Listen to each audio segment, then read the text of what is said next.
হয় পঞ্চায়ত নিৰ্বাচনৰ দিন যিমানেই চমু চাপি আহিছে সিমানেই ৰাজ্যৰ ৰাজনীতি উত্তপ্ত হৈ পৰিছে। ইতিমধ্যে মনোনয়ন পত্ৰ প্ৰত্যাহাৰৰ দিন উকলি গৈছে আৰু এই মুহূৰ্তত মোৰ সৈতে আছে অসম গণ পৰিষদৰ সভাপতি তথা কৃষিমন্ত্ৰী অতুল বৰা মোৰ সৈতে আছে বোকাঘাটত। ইতিমধ্যে মনোনয়ন পত্ৰ প্ৰত্যাহাৰৰ দিন পাৰ হ'ল, গতিকে কেনেদৰে সাজু হৈছে আগন্তুক পঞ্চায়ত নিৰ্বাচনৰ বাবে?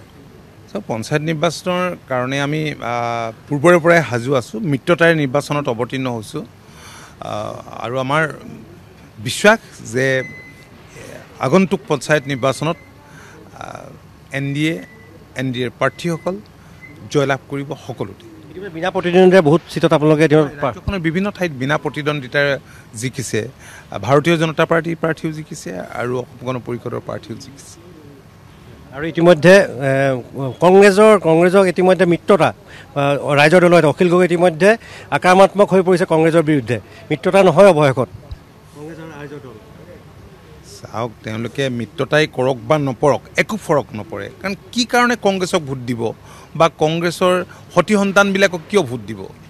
মানুহে বুজি পায় এতিয়া অসমৰ ৰাইজ ৰাজনৈতিকভাৱে সচেতন।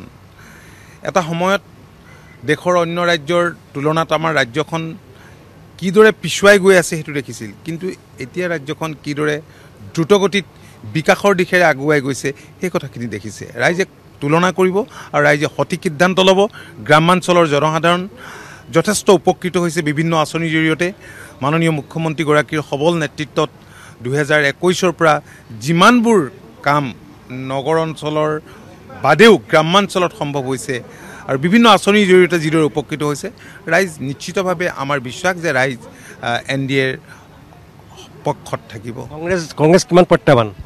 কংগ্ৰেছে চাওক, কংগ্ৰেছৰ কথা মই ভাবোঁ যে ৰাইজে ইতিমধ্যেই ঠিক কৰি লৈছে। কংগ্ৰেছক উৎখাতটো কৰিছে, 16 চনতো কৰিছে, 21তো কৰিছে আৰু এইবাৰ পঞ্চায়ত নিৰ্বাচনতো একেই শিক্ষা দিব। কংগ্ৰেছক উৎখাত কৰিব ৰাইজে আৰু এনেদৰে দেখুৱাইছে আগন্তুক পঞ্চায়ত নিৰ্বাচনৰ মনোনয়ন পত্ৰ প্ৰত্যাহাৰৰ দিন ইতিমধ্যে উকলি গৈছে।